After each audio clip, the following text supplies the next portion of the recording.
Premier épître de Paul aux Corinthiens, chapitre 1. Paul, appelé à être apôtre de Jésus-Christ, par la volonté de Dieu, et le frère Sosthène, à l'église de Dieu qui est à Corinthe, et à ceux qui ont été sanctifiés en Jésus-Christ, appelés à être saints, et à tous ceux qui invoquent en quelque lieu que ce soit le nom de notre Seigneur Jésus-Christ, leur Seigneur et le nôtre.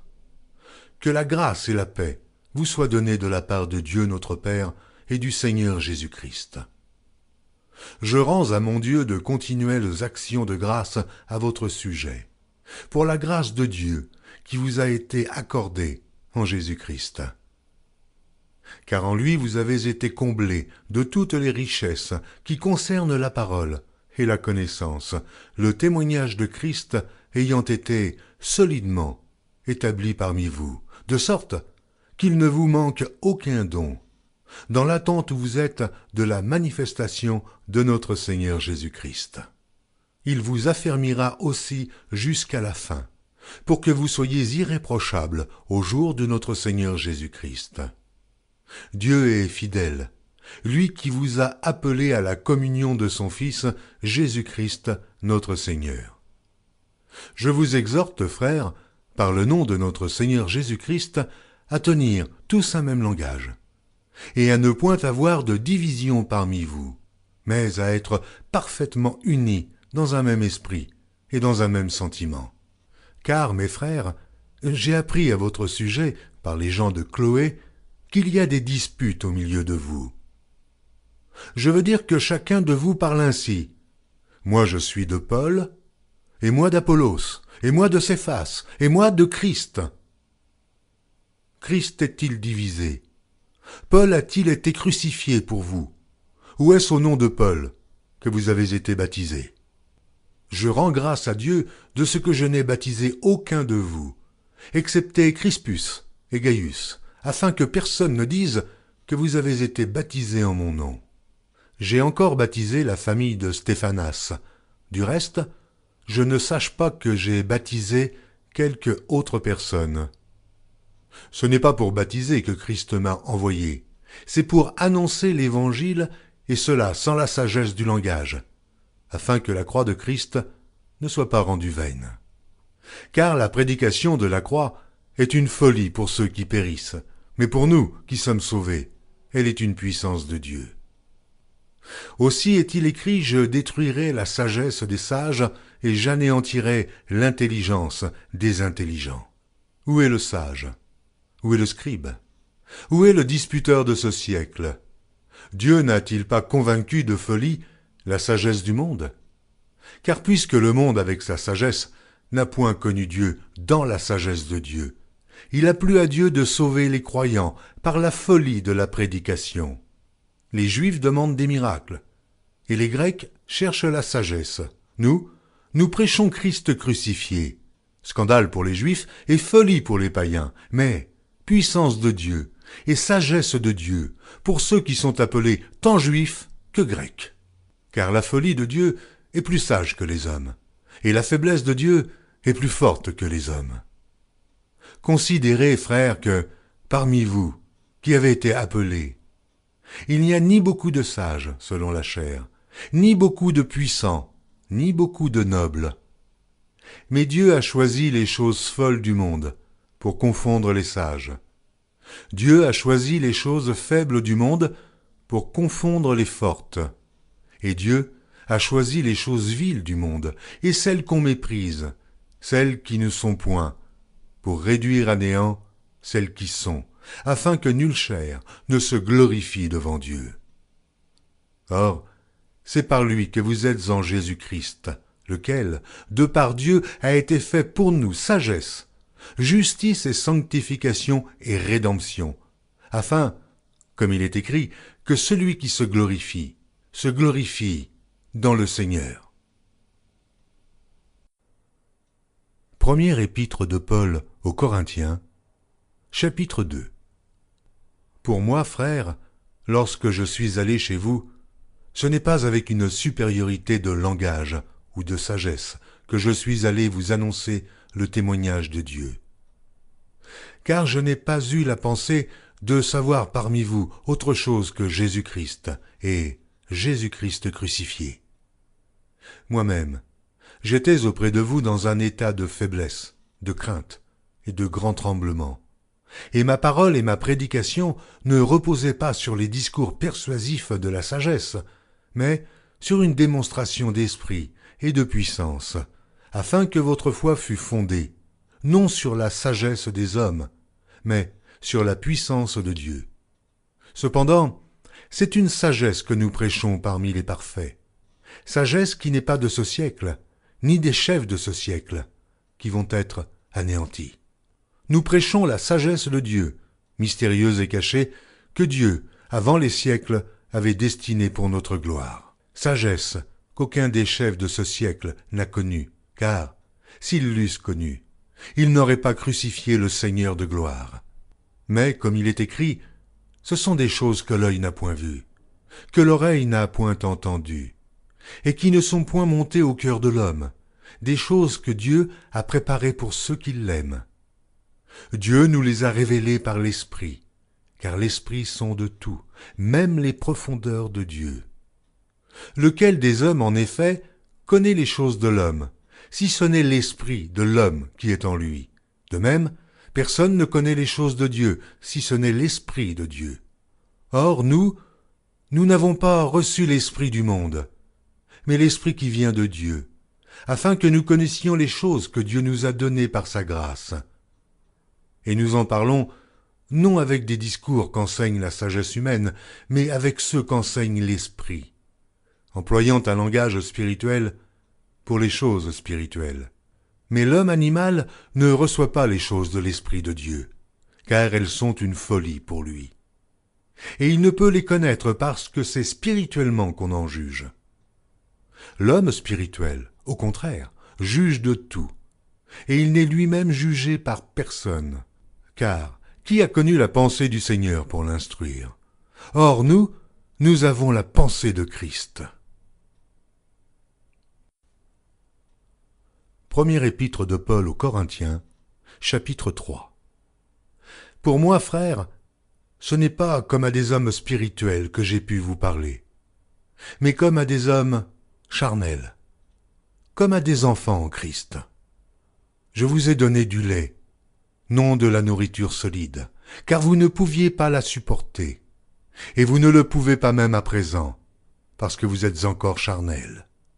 En effet, puisqu'il y a parmi vous de la jalousie et des disputes, n'êtes-vous pas charnels, et ne marchez-vous pas selon l'homme? Quand quelqu'un dit « moi je suis de Paul », et un autre « moi d'Apollos », n'êtes-vous pas des hommes? Qu'est-ce donc qu'Apollos? Et qu'est-ce que Paul? Des serviteurs, par le moyen desquels vous avez cru, selon que le Seigneur l'a donné à chacun. J'ai planté. Apollos a arrosé.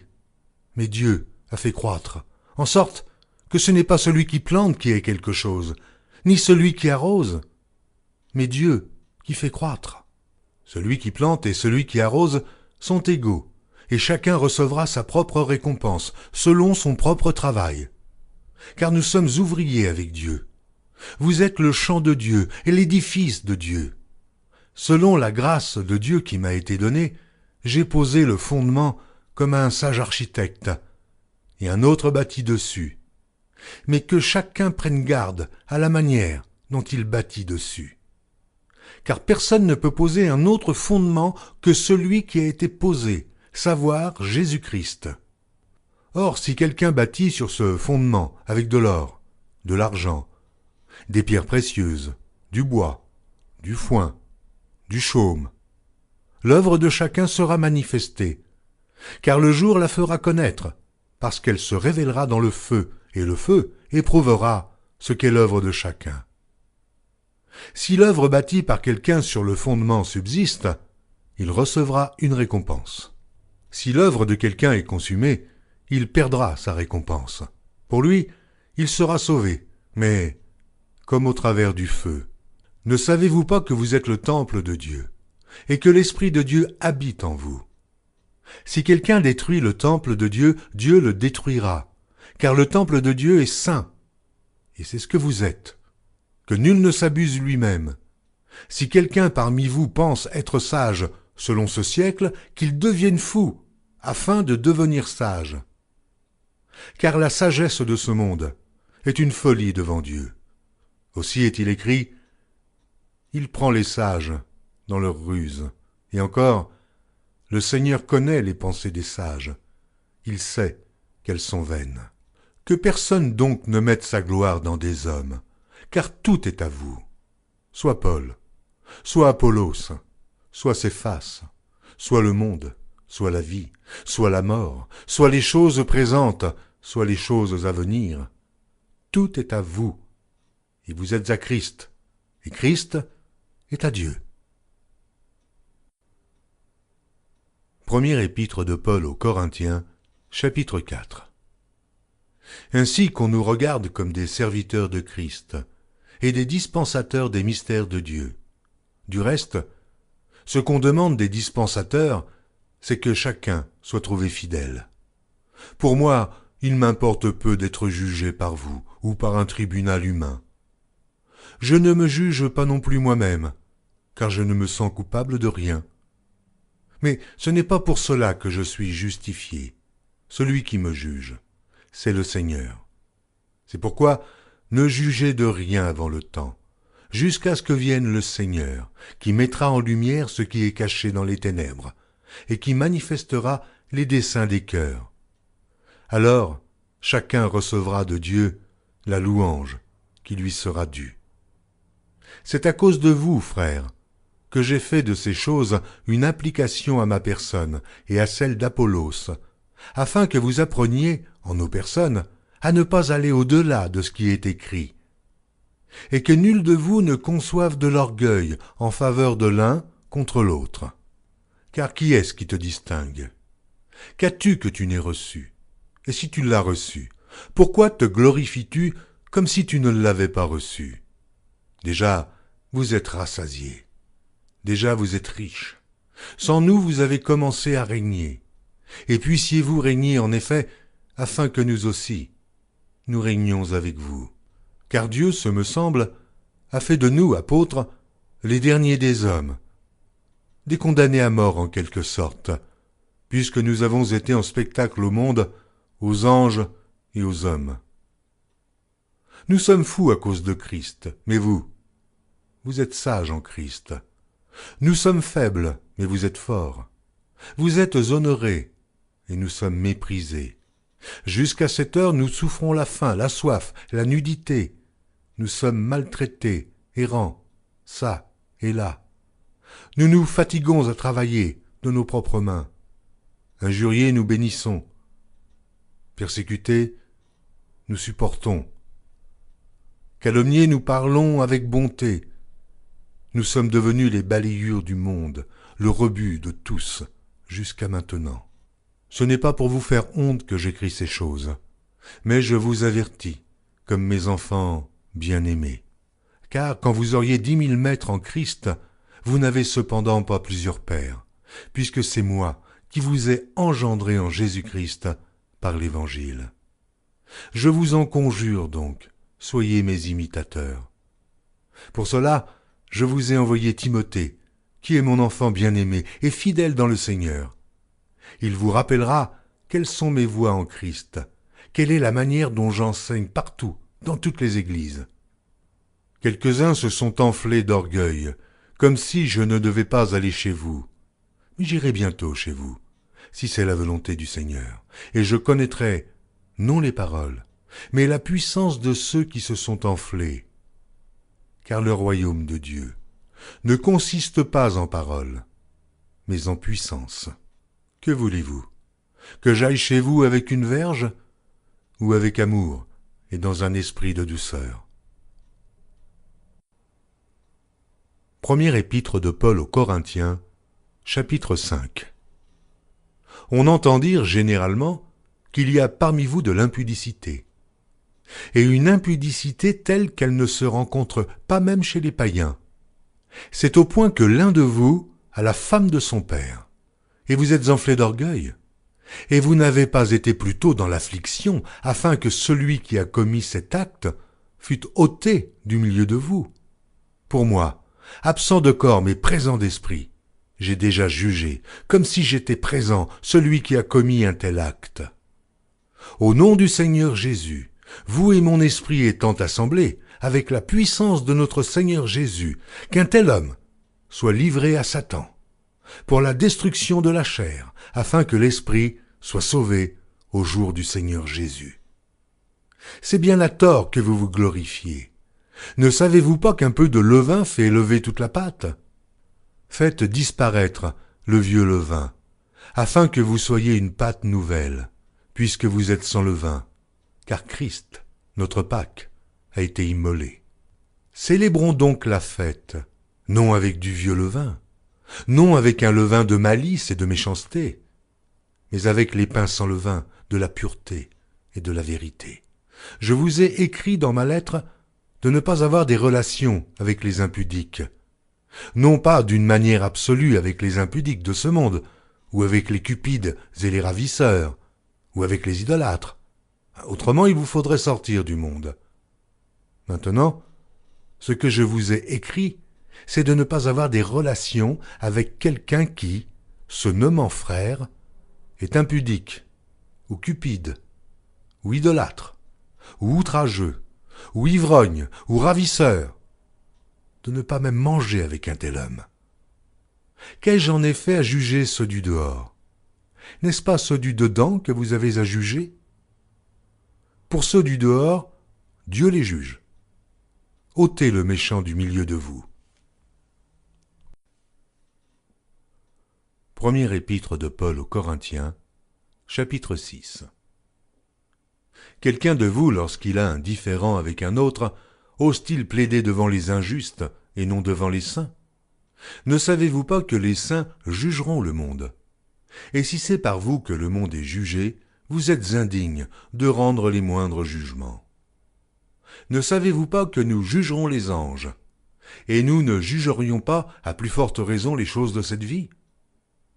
Quand donc vous avez des différends pour les choses de cette vie, ce sont des gens dont l'Église ne fait aucun cas que vous prenez pour juges. Je le dis à votre honte. Ainsi, il y a parmi vous pas un seul homme sage qui puisse se prononcer entre ses frères. Mais un frère plaide contre un frère, et cela devant des infidèles. C'est déjà certes un défaut chez vous que d'avoir des procès les uns avec les autres. Pourquoi ne souffrez-vous pas plutôt quelque injustice? Pourquoi ne vous laissez-vous pas plutôt dépouiller? Mais c'est vous qui commettez l'injustice et qui dépouillez, et c'est envers des frères que vous agissez de la sorte. Ne savez-vous pas que les injustes n'hériteront point le royaume de Dieu? Ne vous y trompez pas. Ni les impudiques, ni les idolâtres, ni les adultères, ni les efféminés, ni les infâmes, ni les voleurs, ni les cupides, ni les ivrognes, ni les outrageux, ni les ravisseurs, n'hériteront le royaume de Dieu. Et c'est là ce que vous étiez, quelques-uns de vous. Mais vous avez été lavés, mais vous avez été sanctifiés, mais vous avez été justifiés au nom du Seigneur Jésus-Christ et par l'Esprit de notre Dieu. Tout m'est permis, mais tout n'est pas utile. Tout m'est permis, mais je ne me laisserai asservir par quoi que ce soit. Les aliments sont pour le ventre, et le ventre pour les aliments.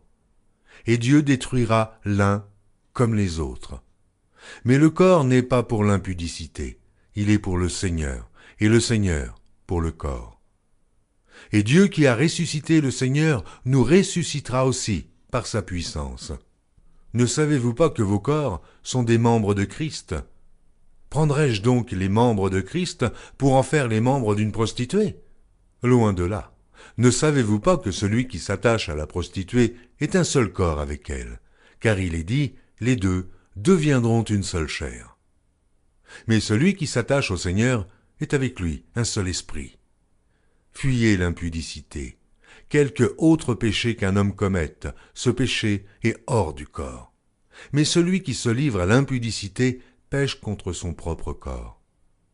Ne savez-vous pas que votre corps est le temple du Saint-Esprit qui est en vous, que vous avez reçu de Dieu, et que vous ne vous appartenez point à vous-même? car vous avez été rachetés à un grand prix. Glorifiez donc Dieu dans votre corps et dans votre esprit, qui appartiennent à Dieu. Première épître de Paul aux Corinthiens, chapitre 7. Pour ce qui concerne les choses dont vous m'avez écrit, je pense qu'il est bon, pour l'homme, de ne point toucher de femme. Toutefois, pour éviter l'impudicité, que chacun ait sa femme, et que chaque femme ait son mari. Que le mari rende à sa femme ce qui lui doit, et que la femme agisse de même envers son mari.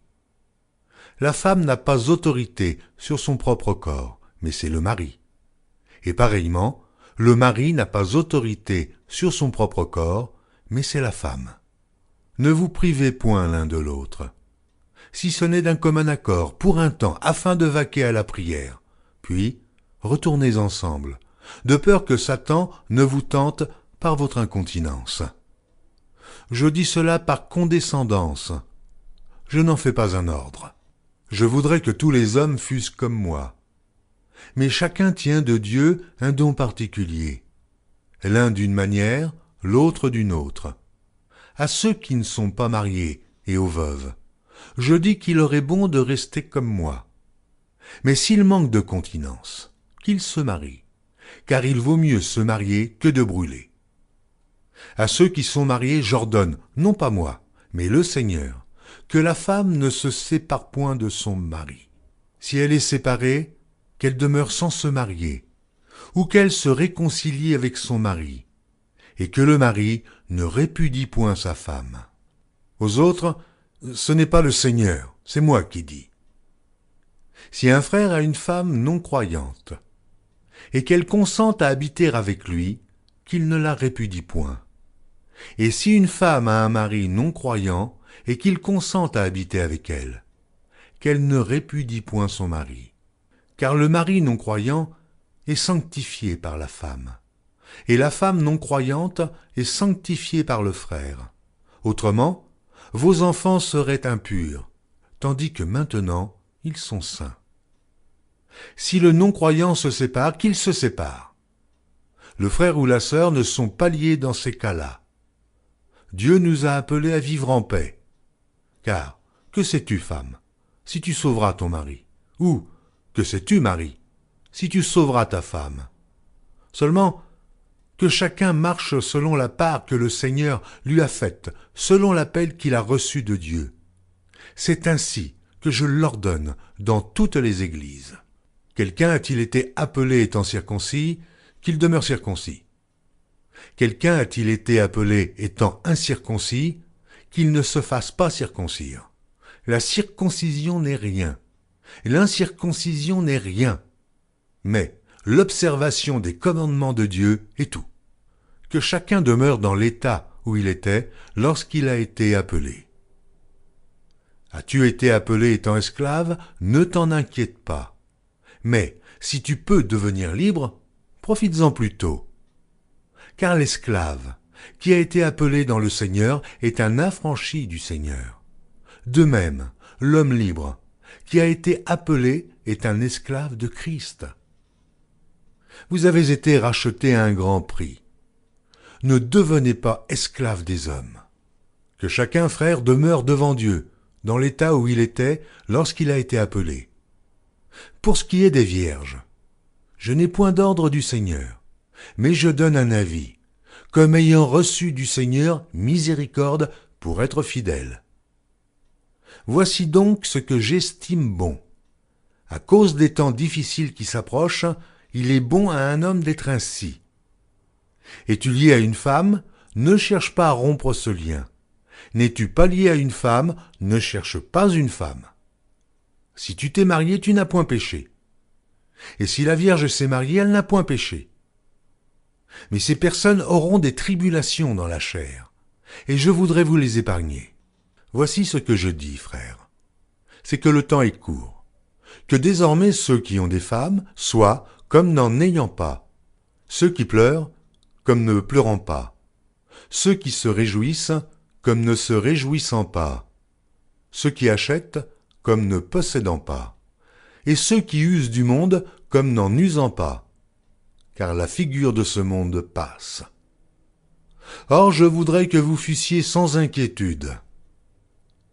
Celui qui n'est pas marié s'inquiète des choses du Seigneur, des moyens de plaire au Seigneur. Et celui qui est marié s'inquiète des choses du monde, des moyens de plaire à sa femme. Il y a de même une différence entre la femme et la vierge.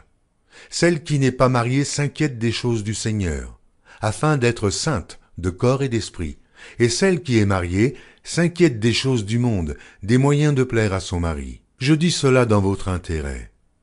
Ce n'est pas pour vous prendre au piège, c'est pour vous porter à ce qui est bienséant et propre, à vous attacher au Seigneur sans distraction. Si quelqu'un regarde comme déshonorant pour sa fille de dépasser l'âge nubile, et comme nécessaire de la marier, qu'il fasse ce qu'il veut. Il ne pêche point. Qu'on se marie. Mais celui qui a pris une ferme résolution, sans contrainte, et avec l'exercice de sa propre volonté, et qui a décidé en son cœur de garder sa fille vierge, celui-là fait bien. Ainsi, celui qui marie sa fille fait bien. Et celui qui ne la marie pas fait mieux. Une femme est liée aussi longtemps que son mari est vivant. Mais si le mari meurt, elle est libre de se marier à qui elle veut. Seulement, que ce soit dans le Seigneur. Elle est plus heureuse néanmoins si elle demeure comme elle est, suivant mon avis. Et moi aussi, je crois avoir l'Esprit de Dieu. Première épître de Paul aux Corinthiens, chapitre 8. Pour ce qui concerne les viandes sacrifiées aux idoles, nous savons que nous avons tous la connaissance. La connaissance enfle, mais la charité édifie. Si quelqu'un croit savoir quelque chose, il n'a pas encore connu comme il faut connaître. Mais si quelqu'un aime Dieu, celui-là est connu de lui. Pour ce qui est donc de manger des viandes sacrifiées aux idoles, nous savons qu'il n'y a point d'idole dans le monde, et qu'il n'y a qu'un seul Dieu. Car s'il existe des êtres qui sont appelés dieux, soit dans le ciel, soit sur la terre, comme il existe réellement plusieurs dieux et plusieurs seigneurs, néanmoins pour nous, il n'y a qu'un seul Dieu, le Père, de qui viennent toutes choses et pour qui nous sommes, et un seul Seigneur, Jésus-Christ, par qui sont toutes choses et par qui nous sommes. Mais cette connaissance n'est pas chez tous. Quelques-uns, d'après la manière dont ils envisagent encore l'idole, mangent de ces viandes comme étant sacrifiées aux idoles, et leur conscience, qui est faible, en est souillée. Ce n'est pas un aliment qui nous rapproche de Dieu. Si nous en mangeons, nous n'avons rien de plus. Si nous n'en mangeons pas, nous n'avons rien de moins. Prenez garde toutefois que votre liberté ne devienne une pierre d'achoppement pour les faibles. Car si quelqu'un te voit, toi qui as de la connaissance, assis à table dans un temple d'idoles, sa conscience à lui qui est faible, ne le portera-t-elle pas à manger des viandes sacrifiées aux idoles? Et ainsi le faible périra par ta connaissance, le frère pour lequel Christ est mort. En péchant de la sorte contre les frères et en blessant leur conscience faible, vous péchez contre Christ. C'est pourquoi, si un aliment scandalise mon frère, je ne mangerai jamais de viande afin de ne pas scandaliser mon frère. Épître de Paul aux Corinthiens, chapitre 9. Ne suis-je pas libre? Ne suis-je pas apôtre? N'ai-je pas vu Jésus notre Seigneur? N'êtes-vous pas mon œuvre dans le Seigneur? Si pour d'autres je ne suis pas apôtre, je le suis au moins pour vous, car vous êtes le sceau de mon apostolat dans le Seigneur. C'est là ma défense contre ceux qui m'accusent. N'avons-nous pas le droit de manger et de boire? N'avons-nous pas le droit de mener avec nous une sœur qui soit notre femme, comme font les autres apôtres, et les frères du Seigneur, et Céphas? Ou bien est-ce que moi seul et Barnabas, nous n'avons pas le droit de ne point travailler? Qui jamais fait le service militaire à ses propres frais? Qui est-ce qui plante une vigne et n'en mange pas le fruit? Qui est-ce qui fait paître un troupeau et ne se nourrit pas du lait du troupeau? Ces choses que je dis n'existent-elles que dans les usages des hommes? La loi ne les dit-elle pas aussi? Car il est écrit dans la loi de Moïse, « Tu n'emmuselleras point le bœuf quand il foule le grain. » Dieu se met-il en peine des bœufs? Ou parle-t-il uniquement à cause de nous? Oui, C'est à cause de nous qu'il a été écrit que celui qui laboure doit labourer avec espérance, et celui qui foule le grain, fouler avec espérance d'y avoir part. Si nous avons semé parmi vous les biens spirituels, est-ce une grosse affaire si nous moissonnons vos biens temporels? Si d'autres jouissent de ce droit sur nous, n'est-ce pas plutôt à nous d'en jouir? Mais nous n'avons point usé de ce droit, au contraire. Nous souffrons tout, afin de ne pas créer d'obstacle à l'évangile de Christ. Ne savez-vous pas que ceux qui remplissent les fonctions sacrées sont nourris par le temple, que ceux qui servent à l'autel ont part à l'autel? De même aussi, le Seigneur a ordonné à ceux qui annoncent l'évangile de vivre de l'évangile. Pour moi, je n'ai usé d'aucun de ces droits, et ce n'est pas afin de les réclamer en ma faveur que j'écris ainsi, car j'aimerais mieux mourir que de me laisser enlever ce sujet de gloire. Si j'annonce l'évangile, ce n'est pas pour moi un sujet de gloire, car la nécessité m'en est imposée, et malheur à moi si je n'annonce pas l'évangile. Si je le fais de bon cœur, j'en ai la récompense, mais si je le fais malgré moi, c'est une charge qui m'est confiée. Quelle est donc ma récompense? C'est d'offrir gratuitement l'évangile que j'annonce, sans user de mon droit de prédicateur de l'évangile. Car bien que je sois libre à l'égard de tous, je me suis rendu le serviteur de tous, afin de gagner le plus grand nombre. Avec les Juifs, j'ai été comme Juif, afin de gagner les Juifs. Avec ceux qui sont sous la loi, comme sous la loi, quoique je ne sois pas moi-même sous la loi, afin de gagner ceux qui sont sous la loi. Avec ceux qui sont sans loi, comme sans loi, quoique je ne sois point sans la loi de Dieu, étant sous la loi de Christ, afin de gagner ceux qui sont sans loi. J'ai été faible avec les faibles, afin de gagner les faibles. Je me suis fait tout à tous, afin d'en sauver de toute manière quelques-uns. Je fais tout à cause de l'Évangile, afin d'y avoir part. Ne savez-vous pas que ceux qui courent dans le stade courent tous, mais qu'un seul remporte le prix? Courez de manière à le remporter. Tous ceux qui combattent s'imposent toute espèce d'abstinence, et ils le font pour obtenir une couronne corruptible, mais nous, faisons-le pour une couronne incorruptible. Moi donc, je cours, non pas comme à l'aventure, je frappe, non pas comme battant l'air, mais je traite durement mon corps, et je le tiens assujetti, de peur d'être moi-même rejeté, après avoir prêché aux autres.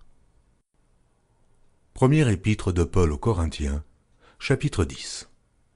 Frères, je ne veux pas que vous ignoriez que nos pères ont tous été sous la nuée, qu'ils ont tous passé au travers de la mer, qu'ils ont tous été baptisés en Moïse, dans la nuée et dans la mer, qu'ils ont tous mangé le même aliment spirituel, et qu'ils ont tous bu le même breuvage spirituel, car ils buvaient à un rocher spirituel qui les suivait, et ce rocher était Christ. Mais la plupart d'entre eux ne furent point agréables à Dieu, puisqu'ils périrent dans le désert. Or ces choses sont arrivées pour nous servir d'exemple, afin que nous n'ayons pas de mauvais désirs, comme ils en ont eu. Ne devenez point idolâtres, comme quelques-uns d'eux selon qu'il est écrit, le peuple s'assit pour manger et pour boire, puis ils se levèrent pour se divertir. Ne nous livrons point à l'impudicité, comme quelques-uns d'eux s'y livrèrent, de sorte qu'il en tomba 23 000 en un seul jour. Ne tentons point le Seigneur, comme le tentèrent quelques-uns d'eux qui périrent par les serpents.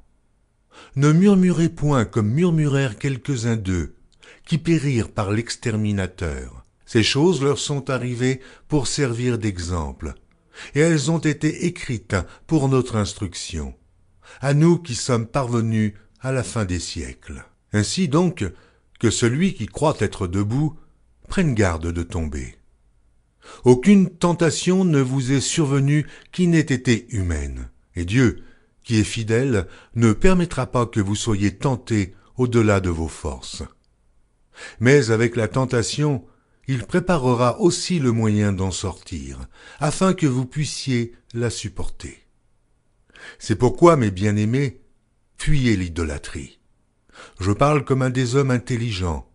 Jugez vous-même de ce que je dis. La coupe de bénédiction que nous bénissons n'est-elle pas la communion au sang de Christ? Le pain que nous rompons n'est-il pas la communion au corps de Christ? Puisqu'il y a un seul pain, nous qui sommes plusieurs, nous formons un seul corps, car nous participons tous à un même pain. Voyez les Israélites, selon la chair, ceux qui mangent les victimes, ne sont-ils pas en communion avec l'autel? Que dis-je donc? Que la viande sacrifiée aux idoles est quelque chose, ou qu'une idole est quelque chose? Nullement. Je dis que ce qu'on sacrifie, on le sacrifie à des démons, et non à Dieu. Or, je ne veux pas que vous soyez en communion avec les démons. Vous ne pouvez boire la coupe du Seigneur et la coupe des démons. Vous ne pouvez participer à la table du Seigneur et à la table des démons. Voulons-nous provoquer la jalousie du Seigneur? Sommes-nous plus forts que lui? Tout est permis, mais tout n'est pas utile. Tout est permis, mais tout n'édifie pas. Que personne ne cherche son propre intérêt, mais que chacun cherche celui d'autrui. Mangez de tout ce qui se vend au marché, sans vous enquérir de rien par motif de conscience. Car la terre est au Seigneur et tout ce qu'elle renferme. Si un non-croyant vous invite et que vous vouliez aller, mangez de tout ce qu'on vous présentera, sans vous enquérir de rien par motif de conscience. Mais si quelqu'un vous dit « Ceci a été offert en sacrifice », n'en mangez pas, à cause de celui qui a donné l'avertissement et à cause de la conscience. Je parle ici non de votre conscience, mais de celle de l'autre. Pourquoi, en effet, ma liberté serait-elle jugée par une conscience étrangère? Si je mange avec action de grâce, pourquoi serais-je blâmé au sujet d'une chose dont je rends grâce? Soit donc que vous mangiez, soit que vous buviez, soit que vous fassiez quelque autre chose, faites tout pour la gloire de Dieu. Ne soyez en scandale ni aux Grecs, ni aux Juifs, ni à l'Église de Dieu, de la même manière que moi aussi je m'efforce en toutes choses de complaire à tous, cherchant non mon avantage, mais celui du plus grand nombre, afin qu'ils soient sauvés. Épître de Paul aux Corinthiens, chapitre 11. Soyez mes imitateurs, comme je le suis moi-même de Christ. Je vous loue de ce que vous vous souvenez de moi, à tous égards, et de ce que vous retenez mes instructions, telles que je vous les ai données. Je veux cependant que vous sachiez que Christ est le chef de tout homme, que l'homme est le chef de la femme, et que Dieu est le chef de Christ. Tout homme qui prie ou qui prophétise, la tête couverte, déshonore son chef. Toute femme, au contraire, qui prie ou qui prophétise, la tête non voilée, déshonore son chef. C'est comme si elle était rasée. Car si une femme n'est pas voilée, qu'elle se coupe aussi les cheveux. Or, s'il est honteux pour une femme d'avoir les cheveux coupés ou d'être rasée, qu'elle se voile. L'homme ne doit pas se couvrir la tête, puisqu'il est l'image et la gloire de Dieu, tandis que la femme est la gloire de l'homme. En effet, l'homme n'a pas été tiré de la femme, mais la femme a été tirée de l'homme. Et l'homme n'a pas été créé à cause de la femme, mais la femme a été créée à cause de l'homme. C'est pourquoi la femme, à cause des anges, doit avoir sur la tête une marque de l'autorité dont elle dépend. Toutefois, dans le Seigneur, la femme n'est point sans l'homme, ni l'homme sans la femme. Car de même que la femme a été tirée de l'homme, de même l'homme existe par la femme, et tout vient de Dieu. Jugez-en vous-même.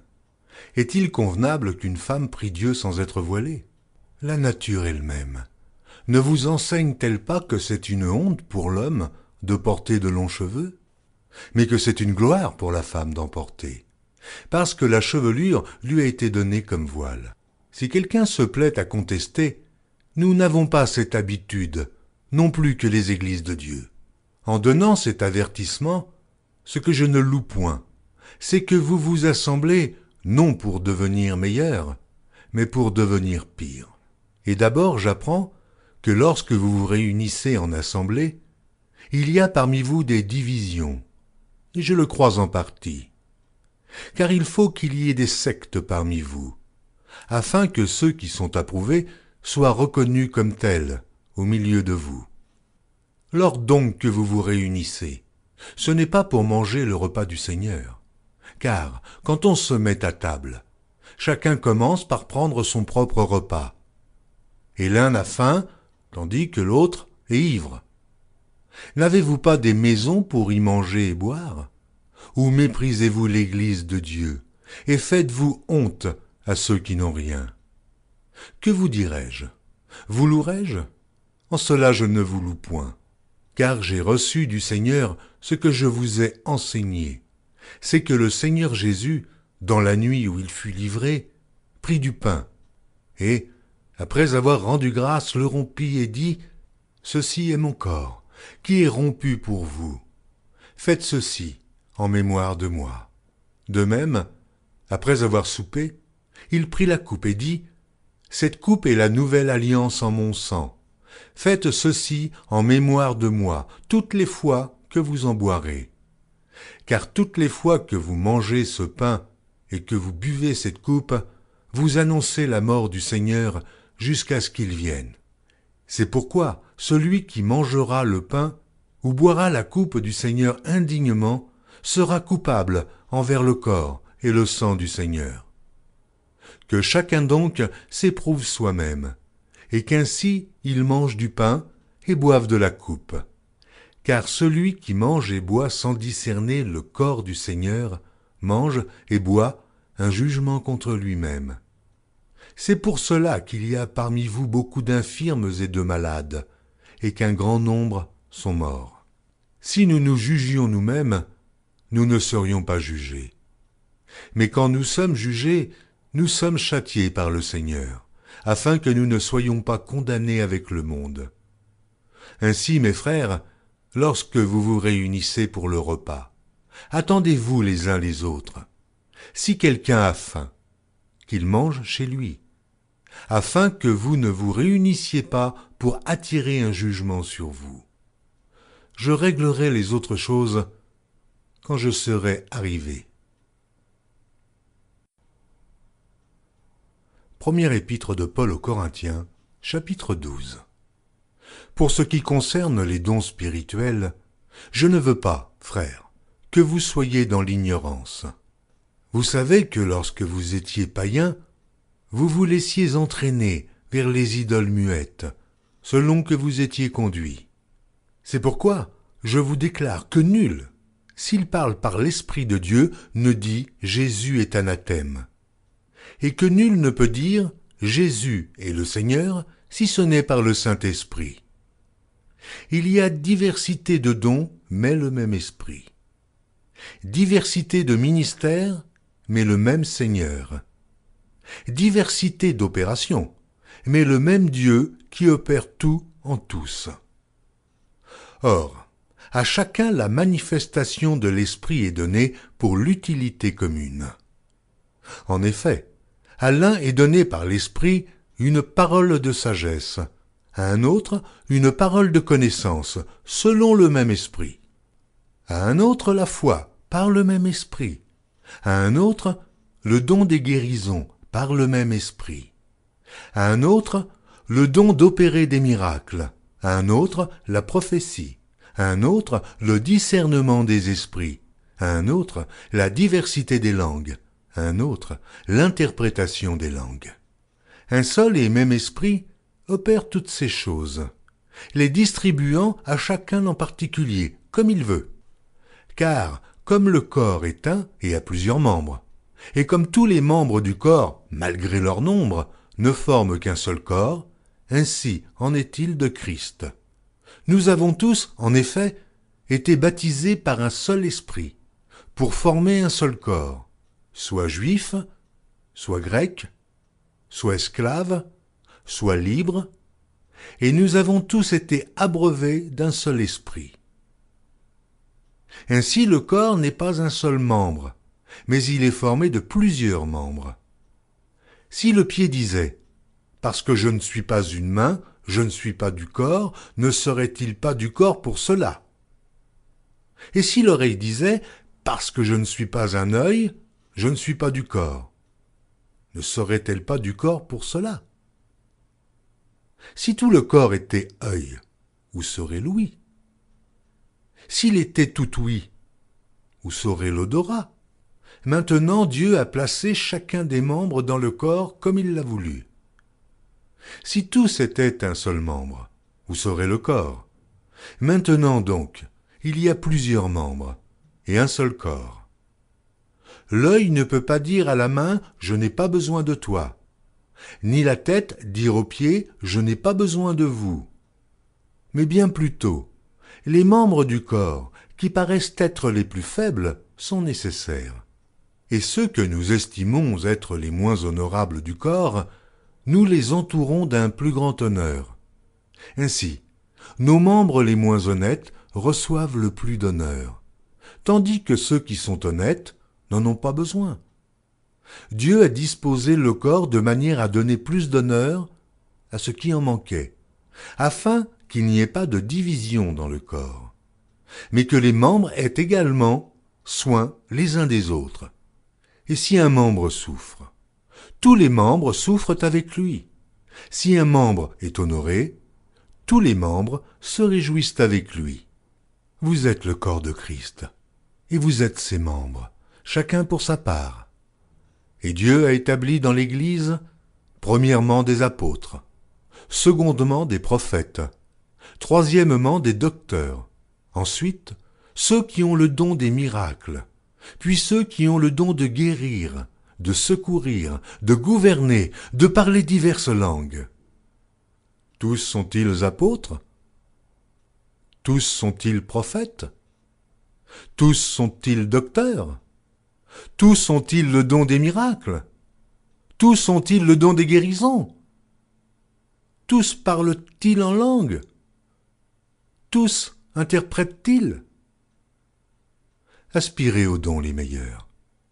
Et je vais encore vous montrer une voie par excellence.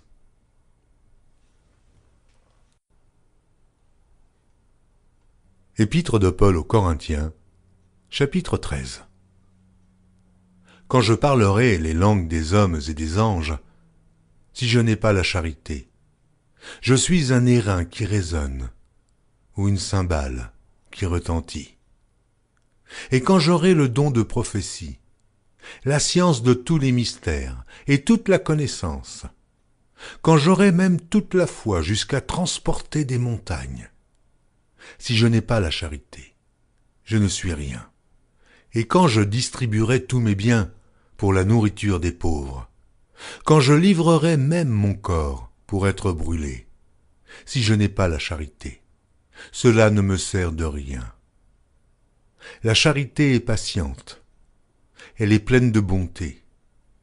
La charité n'est point envieuse, la charité ne se vante point, elle ne s'enfle point d'orgueil, elle ne fait rien de malhonnête, elle ne cherche point son intérêt, elle ne s'irrite point, elle ne soupçonne point le mal, elle ne se réjouit point de l'injustice, mais elle se réjouit de la vérité. Elle excuse tout, elle croit tout, elle espère tout, elle supporte tout. La charité ne périt jamais. Les prophéties prendront fin, les langues cesseront, la connaissance disparaîtra. Car nous connaissons en partie et nous prophétisons en partie. Mais quand ce qui est parfait sera venu, ce qui est partiel disparaîtra. Lorsque j'étais enfant, je parlais comme un enfant, je pensais comme un enfant, je raisonnais comme un enfant. Lorsque je suis devenu homme, j'ai fait disparaître ce qui était de l'enfant. Aujourd'hui, nous voyons au moyen d'un miroir, d'une manière obscure. Mais alors nous verrons face à face. Aujourd'hui je connais en partie, Mais alors, je connaîtrai comme j'ai été connu. Maintenant donc ces trois choses demeurent. La foi, l'espérance, la charité. Mais la plus grande de ces choses, c'est la charité. Épître de Paul aux Corinthiens, chapitre 14. Recherchez la charité. Aspirez aussi aux dons spirituels, mais surtout à celui de prophétie.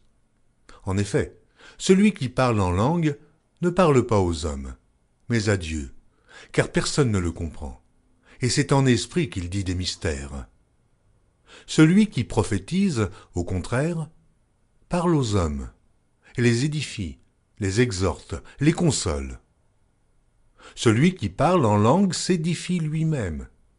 Celui qui prophétise édifie l'Église. Je désire que vous parliez tous en langue, mais encore plus que vous prophétisiez.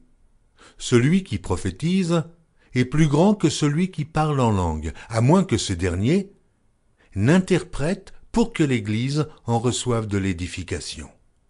Et maintenant, frères, de quelle utilité vous serais-je si je venais à vous parlant en langue, et si je ne vous parlais pas par révélation ou par connaissance, ou par prophétie, ou par doctrine?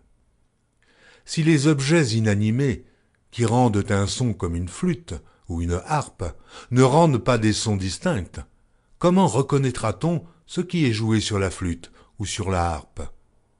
Et si la trompette rend un son confus, qui se préparera au combat?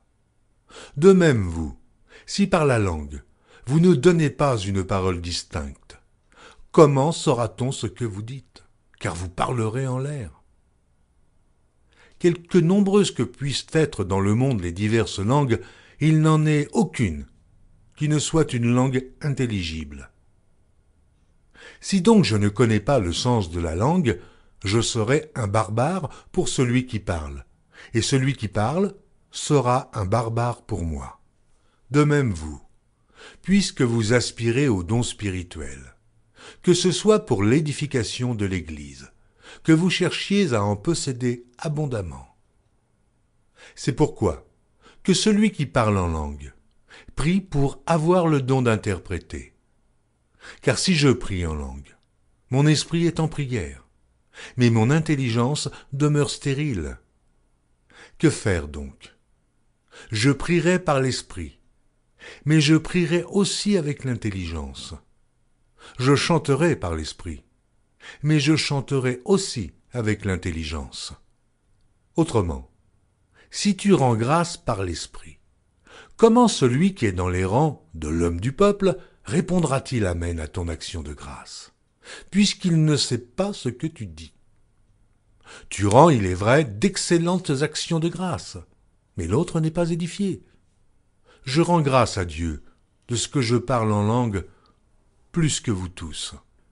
Mais, dans l'Église, j'aime mieux dire 5 paroles avec mon intelligence afin d'instruire aussi les autres que 10 000 paroles en langue. Frères, ne soyez pas des enfants sous le rapport du jugement, mais pour la malice, soyez enfants, et, à l'égard du jugement, soyez des hommes faits. Il est écrit dans la loi, c'est par des hommes d'une autre langue, et par des lèvres d'étrangers que je parlerai à ce peuple. Ils ne m'écouteront pas même ainsi, dit le Seigneur. Par conséquent, les langues sont un signe, non pour les croyants, mais pour les non-croyants. La prophétie, au contraire, est un signe, non pour les non-croyants, mais pour les croyants. Si donc dans une assemblée de l'Église entière, tous parlent en langue, et qu'il survienne des hommes du peuple ou des non-croyants, ne diront-ils pas que vous êtes fous? Mais si tous prophétisent, et qu'il survienne quelque non-croyant ou un homme du peuple, il est convaincu par tous, il est jugé par tous. Les secrets de son cœur sont dévoilés, de telle sorte que, tombant sur sa face, il adorera Dieu et publiera que Dieu est réellement au milieu de vous. Que faire donc, frères, lorsque vous vous assemblez? Les uns ou les autres parmi vous ont-ils un cantique, une instruction, une révélation, une langue, une interprétation? Que tout se fasse pour l'édification. En est-il qui parlent en langue? Que 2 ou 3 au plus parlent, chacun à son tour, et que quelqu'un interprète. S'il n'y a point d'interprète, qu'on se taise dans l'Église, et qu'on parle à soi-même et à Dieu. Pour ce qui est des prophètes, que 2 ou 3 parlent, et que les autres jugent. Et si un autre qui est assis a une révélation, que le premier se taise. Car vous pouvez tous prophétiser successivement, afin que tous soient instruits et que tous soient exhortés. Les esprits des prophètes sont soumis aux prophètes. Car Dieu n'est pas un Dieu de désordre, mais de paix. Comme dans toutes les églises des saints, que les femmes se taisent dans les assemblées, car il ne leur est pas permis d'y parler, mais qu'elles soient soumises, selon que le dit aussi la loi. Si elles veulent s'instruire sur quelque chose, qu'elles interrogent leur mari à la maison, car il est malséant à une femme de parler dans l'Église. Est-ce de chez vous que la parole de Dieu est sortie? Ou est-ce à vous seul qu'elle est parvenue? Si quelqu'un croit être prophète ou inspiré, qu'il reconnaisse que ce que je vous écris est un commandement du Seigneur. Et si quelqu'un l'ignore, qu'il l'ignore. Ainsi donc, frères, aspirez au don de prophétie, et n'empêchez pas de parler en langue, mais que tout se fasse avec bienséance et avec ordre. Première épître de Paul aux Corinthiens, chapitre 15. Je vous rappelle, frères, l'évangile que je vous ai annoncé, que vous avez reçu, dans lequel vous avez persévéré, et par lequel vous êtes sauvés. Si vous le retenez tel que je vous l'ai annoncé, autrement, vous auriez cru en vain. Je vous ai enseigné avant tout, comme je l'avais aussi reçu, que Christ est mort pour nos péchés, selon les Écritures, qu'il a été enseveli, et qu'il est ressuscité le 3e jour, selon les Écritures, et qu'il est apparu à Céphas, puis aux 12. Ensuite, il est apparu à plus de 500 frères à la fois, dont la plupart sont encore vivants, et dont quelques-uns sont morts. Ensuite, il est apparu à Jacques, puis à tous les apôtres. Après eux tous, il m'est aussi apparu à moi, comme à l'avorton, car je suis le moindre des apôtres. Je ne suis pas digne d'être appelé apôtre, parce que j'ai persécuté l'Église de Dieu. Par la grâce de Dieu, je suis ce que je suis, et sa grâce envers moi n'a pas été vaine, loin de là. J'ai travaillé plus que tous, non pas moi toutefois, mais la grâce de Dieu qui est avec moi. Ainsi donc, que ce soit moi, que ce soit eux, voilà ce que nous prêchons, et c'est ce que vous avez cru. Or, si l'on prêche que Christ est ressuscité des morts, comment quelques-uns parmi vous disent-ils qu'il n'y a point de résurrection des morts? S'il n'y a point de résurrection des morts, Christ non plus n'est pas ressuscité. Et si Christ n'est pas ressuscité, notre prédication est donc vaine, et votre foi aussi est vaine. Il se trouve même que nous sommes de faux témoins à l'égard de Dieu, puisque nous avons témoigné contre Dieu qu'il a ressuscité Christ, tandis qu'il ne l'aurait pas ressuscité, si les morts ne ressuscitent point. Car si les morts ne ressuscitent point, Christ non plus n'est pas ressuscité. Et si Christ n'est pas ressuscité, votre foi est vaine. Vous êtes encore dans vos péchés, et par conséquent, aussi ceux qui sont morts en Christ sont perdus. Si c'est dans cette vie seulement que nous espérons en Christ, nous sommes les plus malheureux de tous les hommes. Mais, maintenant, Christ est ressuscité des morts, il est les prémices de ceux qui sont morts. Car puisque la mort est venue par un homme, c'est aussi par un homme qu'est venue la résurrection des morts. Et comme tous meurent en Adam, de même aussi, tous revivront en Christ, mais chacun en son rang. Christ comme prémisse, puis ceux qui appartiennent à Christ lors de son avènement. Ensuite viendra la fin, quand il remettra le royaume à celui qui est Dieu et Père, après avoir détruit toute domination, toute autorité et toute puissance. Car il faut qu'il règne jusqu'à ce qu'il ait mis tous les ennemis sous ses pieds. Dieu, en effet, a tout mis sous ses pieds. Mais lorsqu'il dit que tout lui a été soumis, il est évident que celui qui lui a soumis toutes choses est excepté. Et lorsque toutes choses lui auront été soumises, alors le Fils lui-même sera soumis à celui qui lui a soumis toutes choses, afin que Dieu soit tout en tous. Autrement, que feraient ceux qui se font baptiser pour les morts, si les morts ne ressuscitent absolument pas? Pourquoi se font-ils baptiser pour eux? Et nous? Pourquoi sommes-nous à toute heure en péril? Chaque jour, je suis exposé à la mort. Je l'atteste, frère, par la gloire dont vous êtes pour moi le sujet en Jésus-Christ notre Seigneur. Si c'est dans des vues humaines que j'ai combattu contre les bêtes à Éphèse, quel avantage m'en revient-il? Si les morts ne ressuscitent pas, mangeons et buvons, car demain nous mourrons. Ne vous y trompez pas, les mauvaises compagnies corrompent les bonnes mœurs. Revenez à vous-même comme il est convenable et ne péchez point, car quelques-uns ne connaissent pas Dieu, je le dis à votre honte. Mais quelqu'un dira, comment les morts ressuscitent-ils et avec quel corps reviennent-ils? Insensé, ce que tu sèmes ne reprend point vie s'il ne meurt. Et ce que tu sèmes, ce n'est pas le corps qui naîtra. C'est un simple grain de blé peut-être, ou quelque autre semence. Puis Dieu lui donne un corps comme il lui plaît, et à chaque semence, il donne un corps qui lui est propre. Toute chair n'est pas la même chair, mais autre est la chair des hommes, autre celle des quadrupèdes, autre celle des oiseaux, autre celle des poissons. Il y a aussi des corps célestes et des corps terrestres.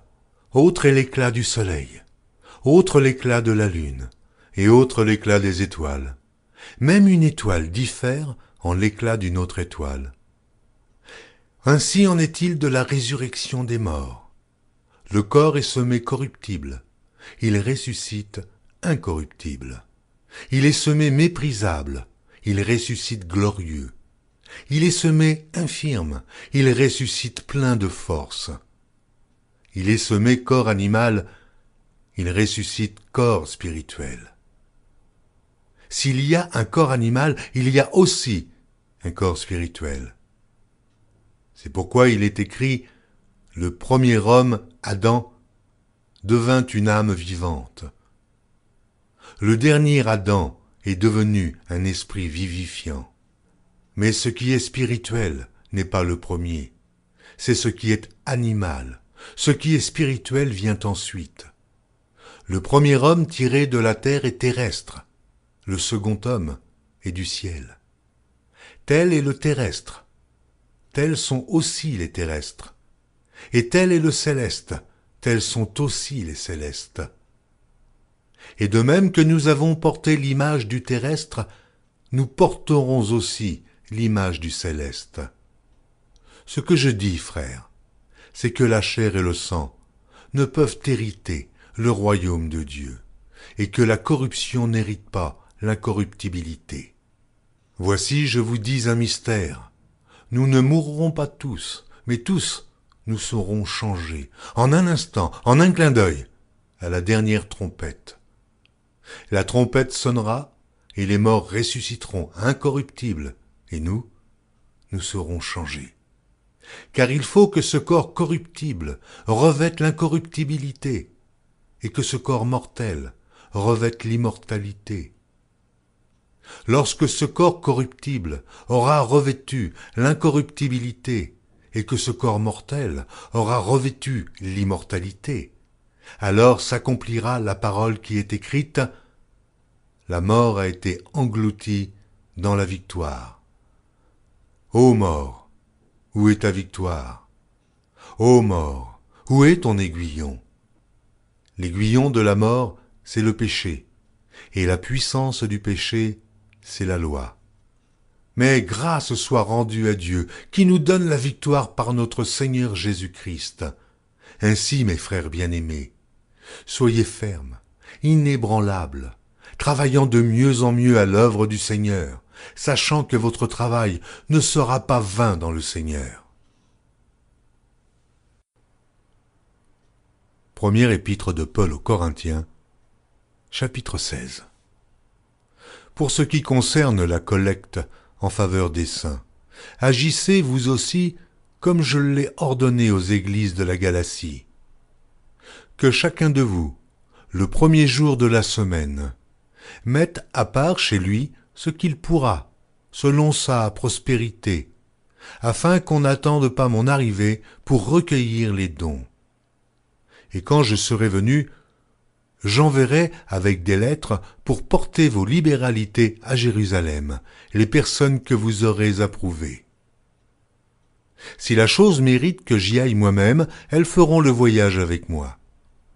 J'irai chez vous quand j'aurai traversé la Macédoine, car je traverserai la Macédoine.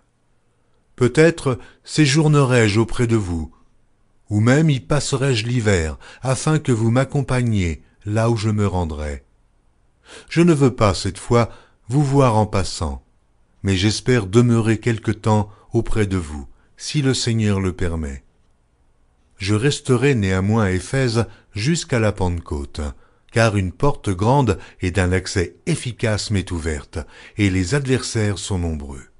Si Timothée arrive, faites en sorte qu'il soit sans crainte parmi vous, car il travaille comme moi à l'œuvre du Seigneur. Que personne donc ne le méprise. Accompagnez-le en paix, afin qu'il vienne vers moi, car je l'attends avec les frères. Pour ce qui est du frère Apollos, je l'ai beaucoup exhorté à se rendre chez vous avec les frères, mais ce n'était décidément pas sa volonté de le faire maintenant. Il partira quand il en aura l'occasion. Veillez, demeurez fermes dans la foi, soyez des hommes, fortifiez-vous. Que tout ce que vous faites se fasse avec charité. Encore une recommandation que je vous adresse, frères. Vous savez que la famille de Stéphanas est les prémices de l'Achaïe, et qu'elle s'est dévouée au service des saints. Ayez vous aussi de la déférence pour de tels hommes. Je me réjouis de la présence de Stéphanas, de Fortunatus et d'Achaïcus. Ils ont suppléé à votre absence, car ils ont tranquillisé mon esprit et le vôtre. Sachez donc apprécier de tels hommes. Les églises d'Asie vous saluent. Aquilas et Priscille, avec l'église qui est dans leur maison, vous saluent beaucoup dans le Seigneur. Tous les frères vous saluent.